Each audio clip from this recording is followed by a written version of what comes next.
Hi guys, welcome back to our channel.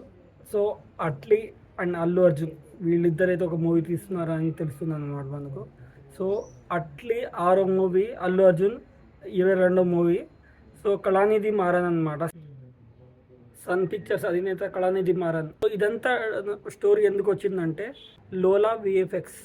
So ఈ లోలా VFX అనేది కల్కి, గోట్, తర్వాత ఇండియన్ 3 మూవీస్ అయితే మన ఇండియా నుంచి తీసాయని చెప్పుకోవచ్చు అనమాట.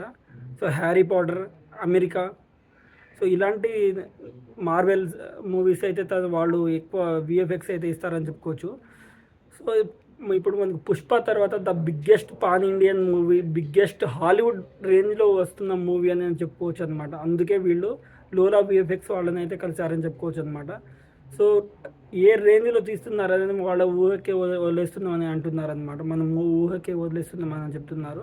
సో విఎఫ్ఎక్స్ అంత ఉందంటే మూవీ ఏ రేంజ్లో ఉంటుందో అని చెప్పేసి చాలామంది అయితే చర్చించుకుంటున్నారు అనమాట. సో పుష్ప 2 తర్వాత ద బిగ్గెస్ట్ మూవీ ఏదైనా ఉందంటే తనకు ఇదే అని చెప్పుకోవచ్చు. సో అట్లకి 6వ మూవీ, అల్లు అర్జున్కి 22వ మూవీ అని చెప్పుకోవచ్చు అనమాట. ఈ మూవీ సో వీడియోస్ అయితే వెళ్ళారని చెప్పుకోవచ్చు. అక్కడ ఏం చేశారు? సో బన్నీ అరవడం కానీ, బన్నీ ఫ్యాన్స్ జై బన్నీ, జై జై బన్నీ, జై అల్లు అర్జున్ సో అని కామెంట్ చేయండి. సైనింగ్ బన్నీ అరుస్తున్నట్లేదు, అక్కడ బన్నీ గర్జిస్తున్నట్టు ఉంది. ఫ్యాన్స్ అయితే చాలా ఖుషిగా ఉన్నారనమాట.